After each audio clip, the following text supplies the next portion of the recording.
After the funeral, Edie roped off Calvin's half of the room.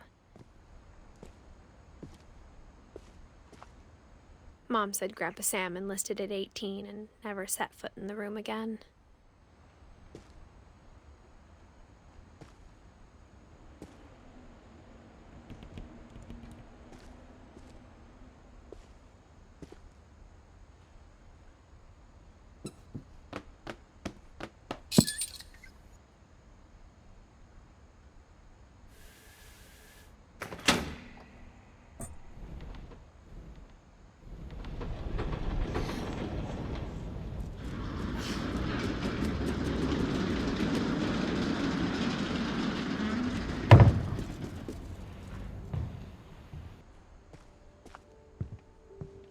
The passages were a pretty tight fit.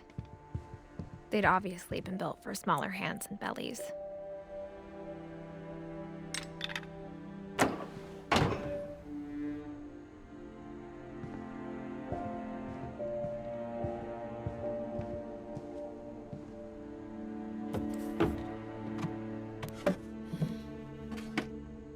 Growing up, I always thought of Barbara as a child star.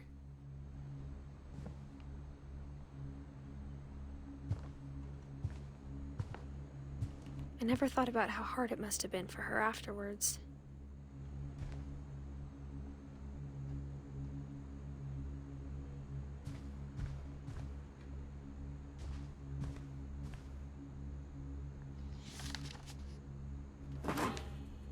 Of all the stories people wrote about Barbara's death, I'm surprised Edie saved this one.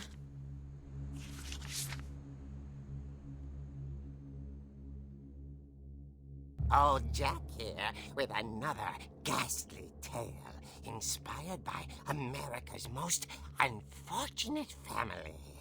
I'm calling it The Surprise Ending of Barbara Finch. As a child star, Barbara was famous for her scream. Now at 16, she was all washed up. A has-been. But in a lucky break, she'd been asked to perform her signature scream at a local convention for monster movie fans. It was just the boost her career needed. Unfortunately, her scream hadn't aged well. Getting better. I think you just need the right motivation. Her biggest fan and current boyfriend, Rick, was about to demonstrate when... Now that was a great scream. It was Barbara's father, Sven. He'd slipped into a table saw and had to be rushed to the emergency room. So Barbara got stuck babysitting her youngest brother, Walter. Her convention comeback was canceled. Okay, I'm hearing frustration, but I'm not hearing terror. What if I tried... A gang of hoodlums in Halloween masks have been terrorizing Orcas Island tonight. Police are urging residents to... That came from the basement. You're right! Also, I loved your delivery on that. Why is your basement door locked? Because my dad likes making puzzles and secret passages. There's a key hidden in the music box. The secret is to keep winding and winding until finally the key pops out. Thanks, babe. I'll be back in a sec. 20 minutes later, Rick hadn't returned. So Barbara went to look for him, right on cue. She reached for the music box. And as she wound the key, she listened for Rick, but the house was silent.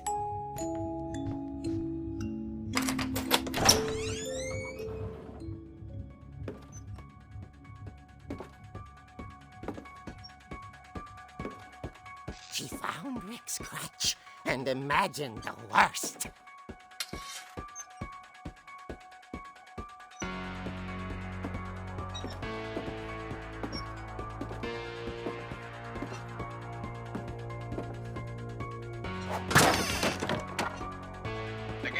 as the infamous Hookman killer, Dr. Carl Hamill, who impaled and then ate his family 10 years ago tonight.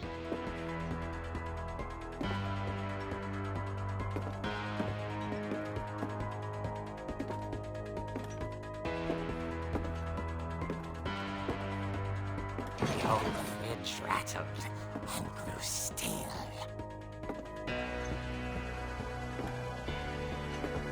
Oh dear! Oh. Rick? Barb, relax. I was just trying to scare you to help you find your scream. Well, I'm not scared, Rick. I'm furious. Then act furious. All I'm getting from you now is that you're hurt and confused and She threw him out, but she kept a little something to remember him by. Barb, have you seen my other crutch? And she was still holding it when she fell asleep watching the late picture show. Hours later... Barbara! Walter, what's going on up there? Ah! Okay, I'm coming up, but if this is a trick, you're dead, Walter.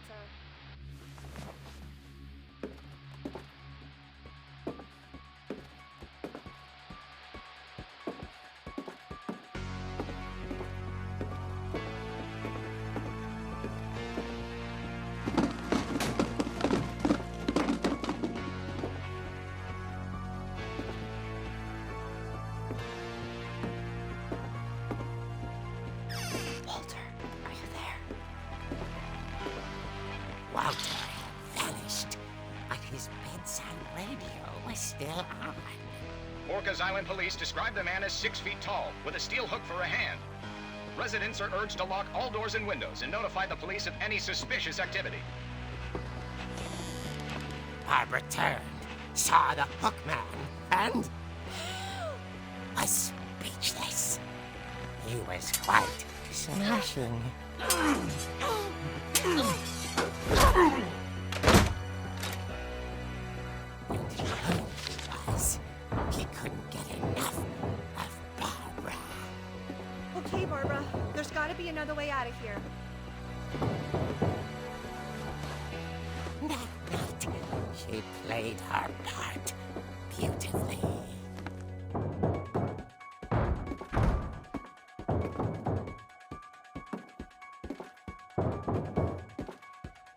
Molly's door hadn't been opened in years.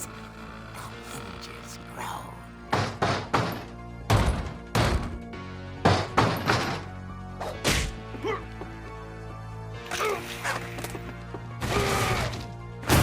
He wasn't moving, but she sensed the story might not be over yet.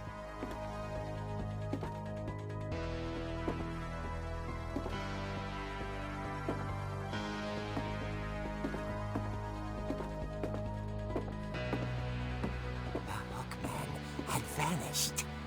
She listened for his breathing, but all she heard was...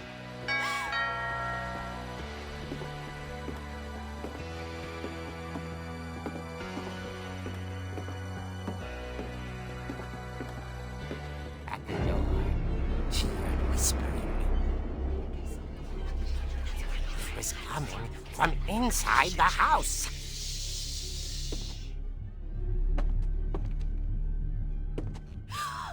Oh dear. The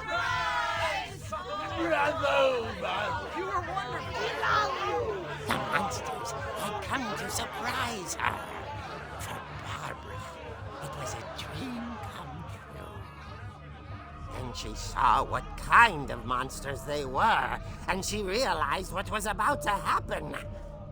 She was going to be famous. And with her final breath, Barbara Finch gave the performance of her life.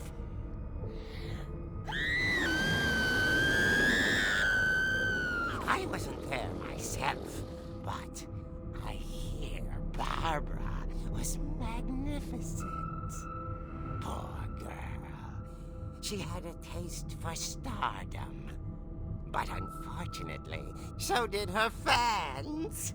Of course, the police blamed it all on poor Rick, who disappeared the same night. And little Walter? Hiding under his bed the whole time. He took it all pretty hard. But that's another story. As for Barbara, tucked inside the music box is all they ever found of her. Her ear. Now that's what I call a real eerie tale.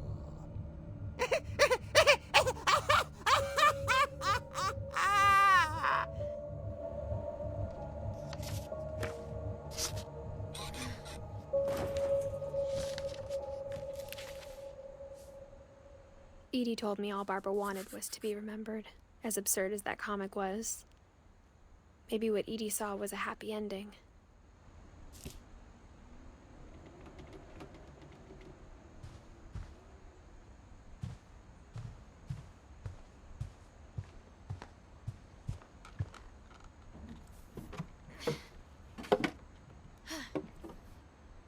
I guess now I know why Mom didn't like me playing with the music box.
Mom said the basement was off limits, unless I wanted another tetanus shot.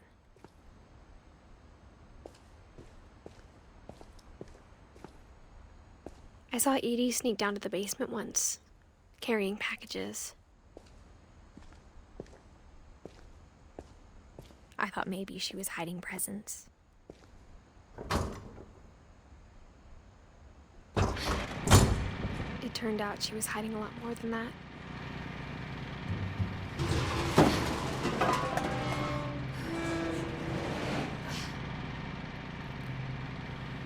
I remember asking Mom once about where Walter had gone. She said after Barbara died, he got as far away as he could. If there's a pattern in all these stories, I think it's that none of us has gotten very far.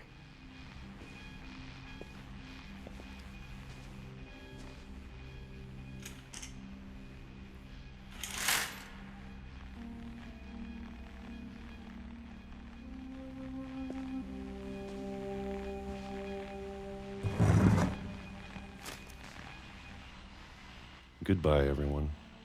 I can't believe I've been down here for 30 years.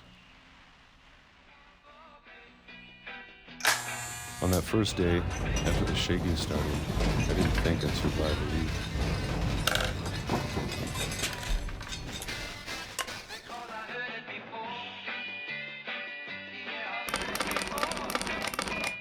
But after a few days, I settled into a routine. That's what kept me sane.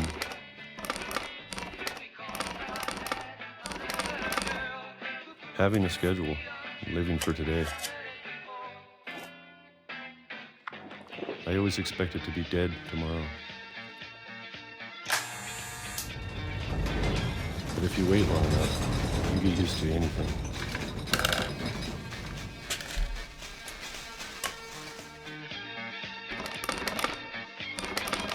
Even a monster, on the other side of the door starts to feel normal.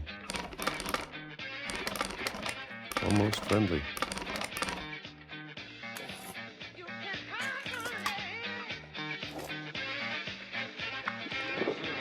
And then one day, everything just stopped. Whatever that thing was, it was gone. Maybe it got tired of waiting. Or maybe I just got tired of being afraid.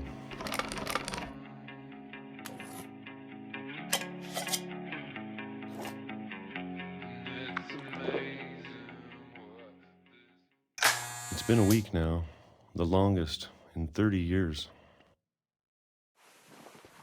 I'm done waiting.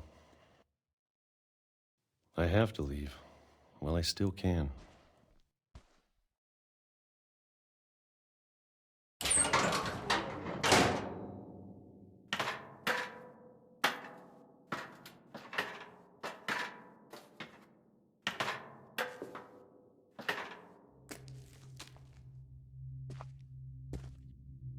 I know it's out there somewhere. Whatever killed Barbara and Molly and Calvin.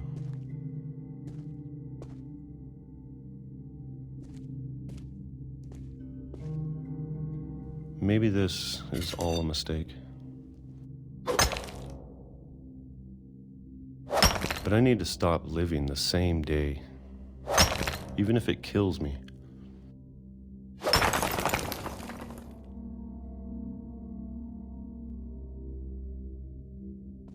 Whatever's out there, I want you to know I'm ready for it. I'm going to appreciate all of it, especially the food. I don't mind if I only have a year left. Or a month. Or a single week. I'd be happy with one new day. I can already imagine the sun on my face.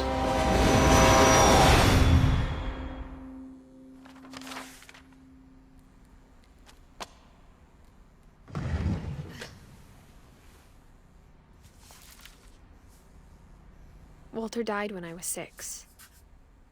I can't believe my mom never told me he was down here.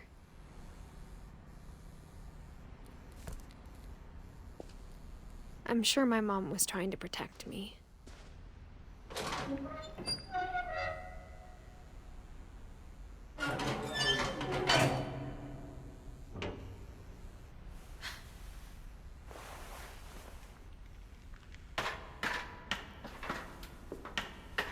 Maybe she was afraid I'd end up like Walter. But if she never told me about an uncle under the house, I can only imagine what else she was hiding. I don't want to make the same mistakes she made, trying to bury something that's still alive.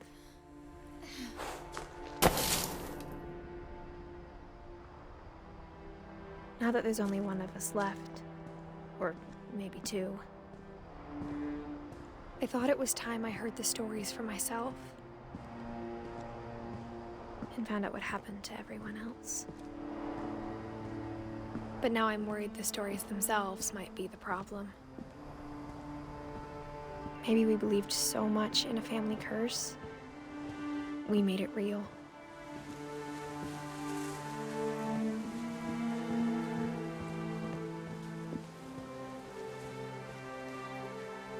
I don't know if I should even be writing this.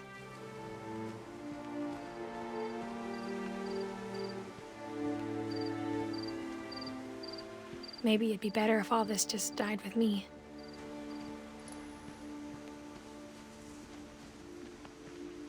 But I thought you should know about your family.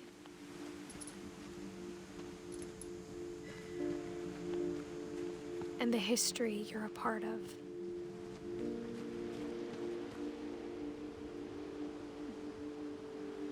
Though to be honest, I feel as lost as you probably do right now.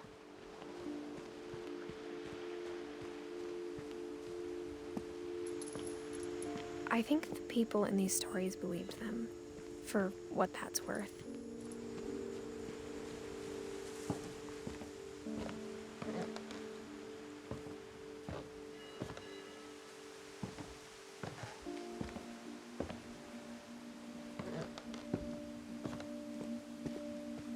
And when you look at the house, that history of imagination and stubbornness and madness, any of it seems possible.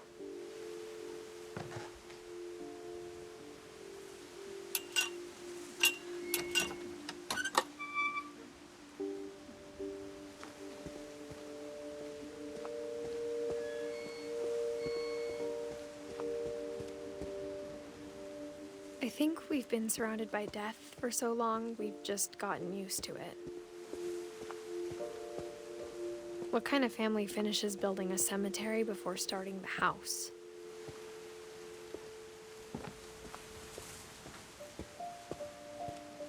It's embarrassing for me to admit this, but the pet cemetery made me more uncomfortable than the human one. 3 of the gerbils were mine, and 2 had been my fault.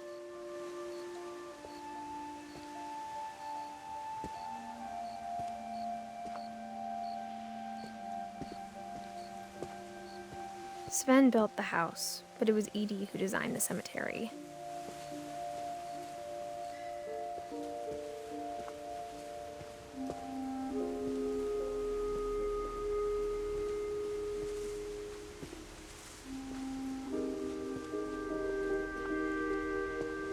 I'm sure Odin's monument had been Edie's idea. My mom was always trying to move on, but for Edie, the past never went away.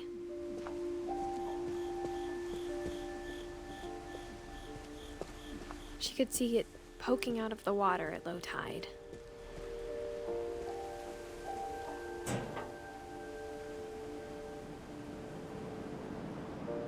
Edie said she dreamed about the old house every night.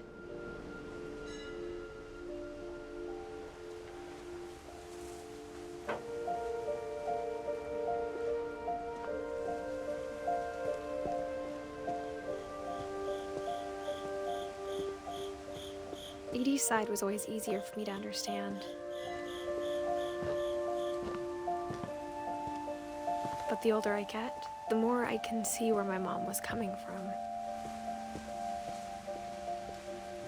Her dad had been pretty strict, but it wasn't enough to save her brothers. She was just trying to do better.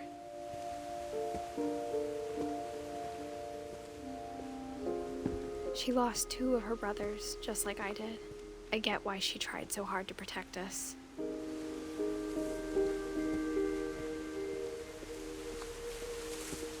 There's so many things I wish I could ask my mom now. Part of me thinks this is what she wanted all along. For me to come back someday and find everything out for myself.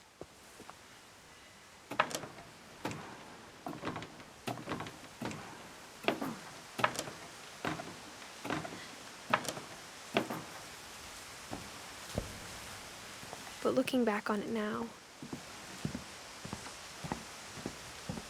if she told me there was going to be so much climbing, I never would have come when I was 22 weeks pregnant.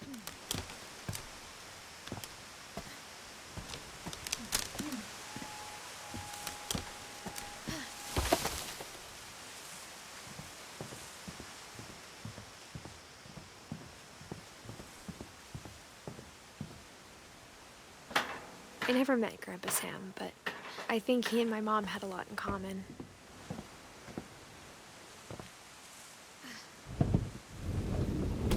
They were both pretty intense.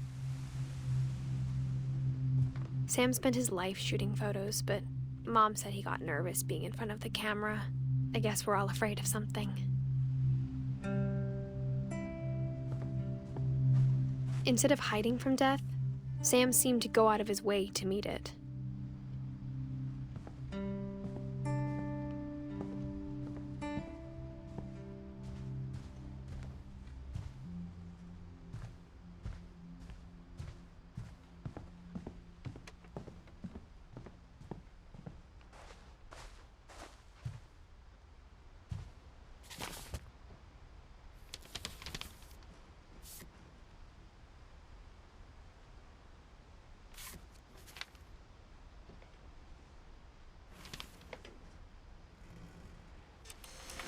Dawn, I promise, you'll never forget this weekend. Yes, sir. These memories are gonna last a lifetime. Am I gonna have to shoot anything? It's a hunting trip, Dawn. Shooting is strongly imperfect. It's gonna rain the whole weekend, isn't it?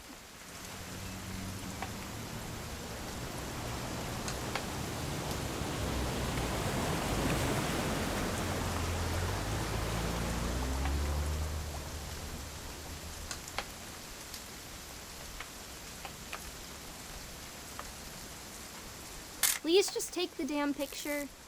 Hey, language. Did you want to get a picture of me or what? Come on already.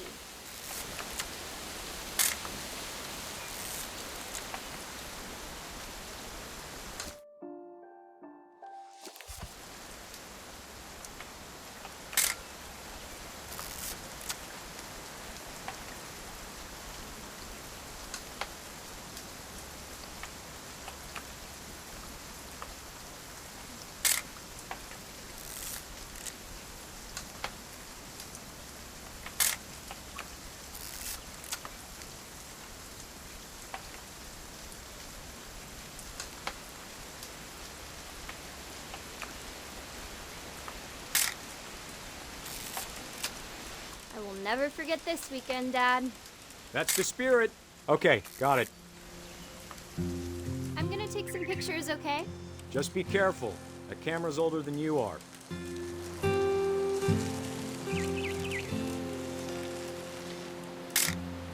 Aw.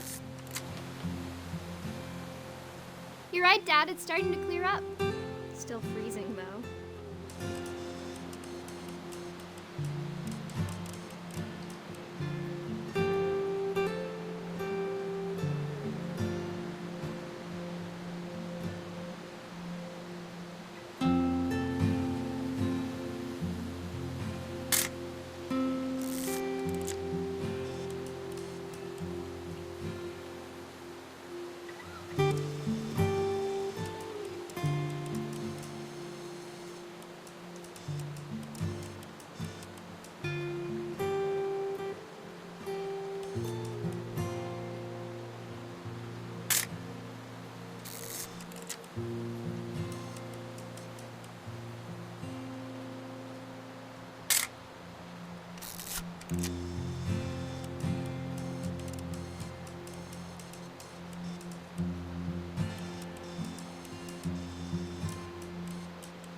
Definitely should not have drunk all that coffee. Hold still while Hey! That's a keeper. I'm just saying, I'm not always gonna be here, Dawn. You'll need to remember this stuff, if you want to survive. I'll be fine, Dad. You know who else thought he was gonna be fine? Some guy who died. Dawn, I'm being serious. I know, Dad. You're always serious. Doesn't being out here make you want to chill out? Well, to tell you the truth, I haven't been out here in 20 years.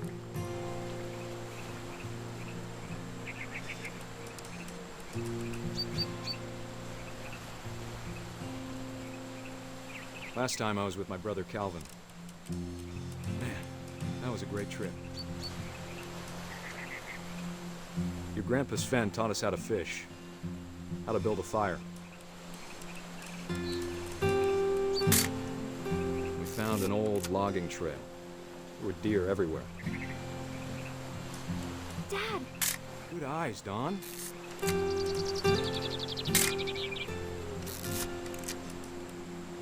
Before you take the shot, let me get a picture of you.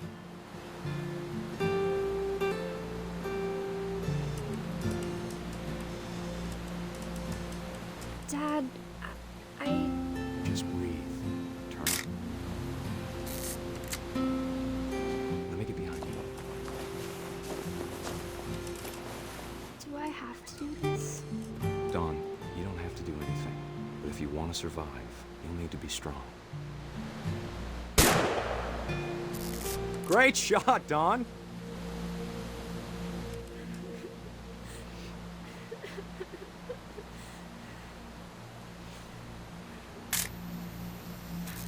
I'm proud of you, Don. Always remember that, okay?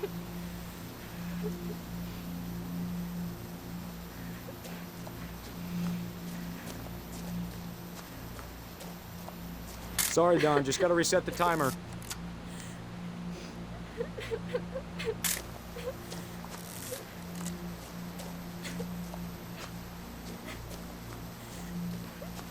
Dad, it's twitching. I think That's it's totally normal, Don. Just focus on the camera. Try not to think about— Dad!